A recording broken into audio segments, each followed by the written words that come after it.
भारत की आज़ादी की लड़ाई, इसकी कहानी तो हम सब ने सुनी है, पढ़ी है। पर एक मिनट रुकिए, क्या ये कहानी वाकई पूरी है? चलिए आज इतिहास के कुछ ऐसे पन्ने पलटते हैं जिन्हें अक्सर अनदेखा कर दिया जाता है और उन नायकों की बात करते हैं जिनके बिना आज़ादी का इतिहास अधूरा है। ये सिर्फ शब्द नहीं है, ये भील आंदोलन की आत्मा की आवाज है, एक हुंकार है जो सालों साल 1883 से 1913 तक जंगलों और पहाड़ों में गूंजती रही। मतलब एकदम साफ है, ए गोरे अंग्रेज, मैं तेरी बात नहीं मानूंगा, कभी नहीं मानूंगा। ये सीधी चुनौती थी सत्ता को, और ये दिखाता है कि किस बेमिसाल हिम्मत के साथ हमारे जनजातीय समुदायों ने विदेशी हुकूमत का सामना किया। हाँ, तो स्वतंत्रता संग्राम के बड़े बड़े नाम तो हम सब जानते हैं, है ना? पर सवाल ये है कि सबसे पहले आवाज किसने उठाई थी? विरोध का बिगुल किसने फूंका था? जब हम इतिहास को जरा और करीब से देखते हैं तो एक ऐसी सच्चाई सामने आती है जो शायद हमें हैरान कर दे। तो चलिए आज इसी भूले हुए इतिहास की गहराइयों में उतरते हैं और एक बात साफ कर दें, ये कोई छोटी मोटी यहाँ वहाँ की घटनाएं नहीं थीं। नहीं, ये एक राष्ट्रव्यापी प्रतिरोध था, एक ऐसा संगठित संघर्ष जिसकी कहानी को आज फिर से जानने की जरूरत है।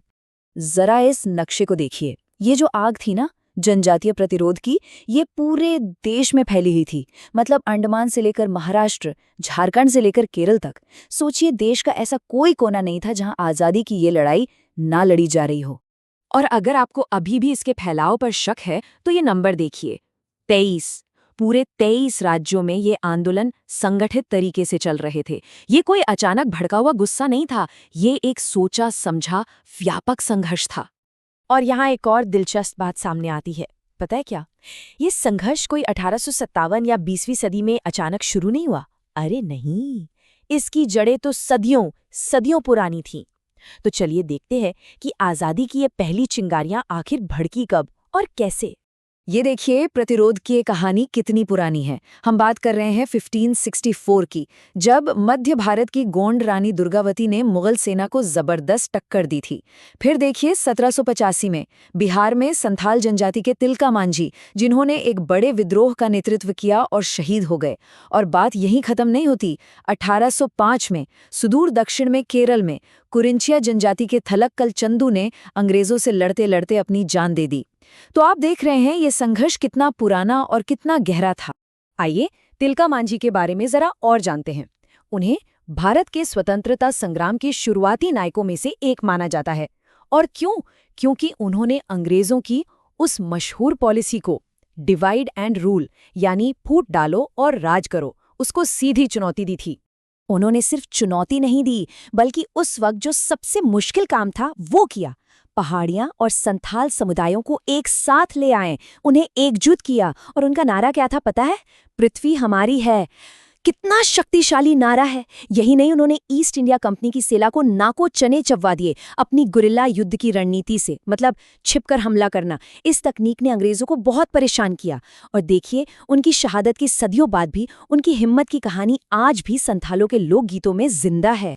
अच्छा, अब कहानी के एक और बहुत ज़रूरी पहलू पर आते हैं। अक्सर जब हम आज़ादी की लड़ाई की बात करते हैं तो महिलाओं के भूमिका को उतना याद नहीं करते हैं ना?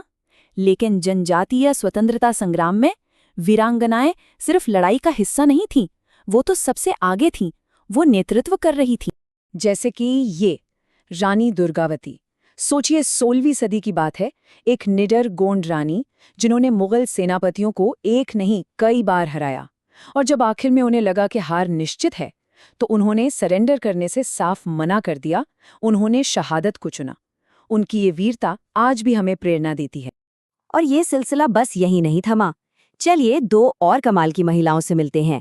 एक तरफ है संथाल बहनें फूलो और झानो मुर्मू, और दूसरी तरफ है अंडमान की वीर महिला लीपा। जरा सोचिए, फूलों और झानो, इन दो बहनों ने 1856 में गांव वालों को इकट्ठा किया और सिर्फ महिलाओं की एक सेना बना दी अंग्रेजों से गुरिल्ला युद्ध लड़ने के लिए। और उधर लीपा को देखिए, पति की शहादत के बाद वो टूटी नहीं, बल्कि उन्होंने हिम्मत दिखाई और अंग्रेजों के खिलाफ अंडमानी जनजातियों की पूरी लड़ाई की कमान, पूरी स्ट्रैटेजी अपने हाथों में ले ली। तो ये महिलाएं सिर्फ प्रेरणा नहीं थीं, ये कुशल रणनीतिकार थीं, जबरदस्त योद्धा थीं, जिनका नेतृत्व उस दौर के बड़े बड़े संघर्षों को राह दिखा रहा। और यही नेतृत्व, यही हिम्मत 1857 के महासंग्राम में एक बहुत बड़ी ताकत बन के उभरी। वो जो 1857 का विद्रोह था, जो भारतीय इतिहास का एक टर्निंग पॉइंट था, उसमें हमारे जनजातीय नायकों ने एक बहुत ही अहम भूमिका निभाई थी। चलिए अब मिलते हैं छत्तीसगढ़ के बिंजवार जनजाति के वीर नारायण सिंह से। कहने को तो वो एक जमींदार थे, लेकिन उनका दिल हमेशा अपने लोगों के लिए धड़कता था। और उनकी बगावत की कहानी जानते हैं कहाँ से शुरू होती है? करुणा से, दया से। हुआ ये कि 1856 में एक भयंकर अकाल पड़ा।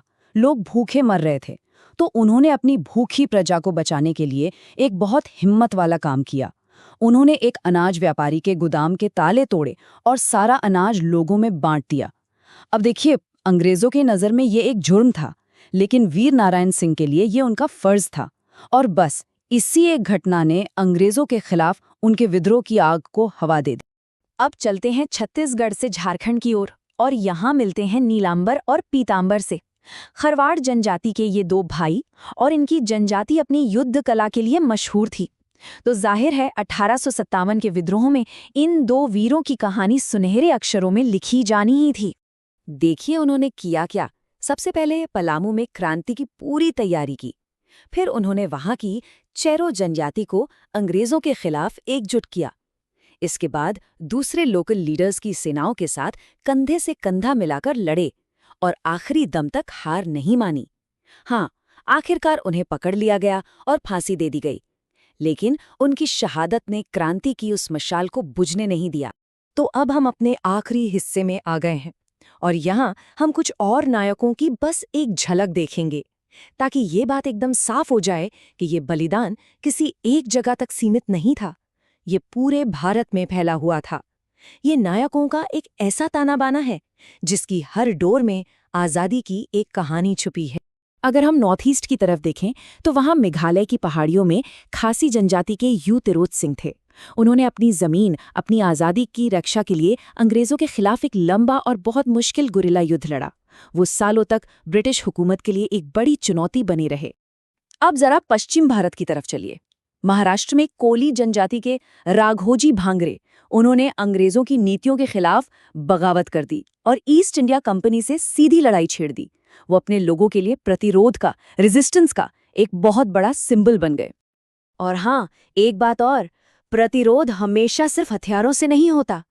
मध्य भारत में गोंड जनजाति के राजा शंकर शाह और उनके बेटे रघुनाथ शाह को ही ले लीजिए।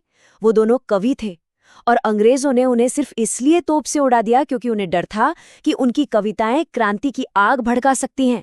ये इस बात का सबसे बड़ा सबूत है कि कलम की ताकत, शब्दों की ताकत तलवार से कम नहीं होती। ये तो सिर्फ कुछ ही नाम है जो हम आज ले पाए। इनके जैसे हजारों गुमनाम जनजातीय नायक हैं जिनकी कहानियां भारत की आज़ादी की चादर में बुनी हुई हैं। बहुतों के नाम तो शायद इतिहास के पन्नों में कहीं खो भी गए, लेकिन उनका बलिदान वो अनमोल है। तो आखिर में बस एक सवाल बचता है, इन सब कहानियों को जानने के बाद आज़ादी की लड़ाई की जो तस्वीर हमारे मन में है वो कैसे बदलती है? ये हमें याद दिलाता है कि आज़ादी किसी एक नेता या किसी एक आंदोलन की वजह से नहीं मिली। ये एक सामूहिक संघर्ष का नतीजा थी, एक ऐसा संघर्ष जिसकी नींव सबसे पहले इन्हीं गुमनाम नायकों ने अपने खून और अपने बलिदान से रखी थी।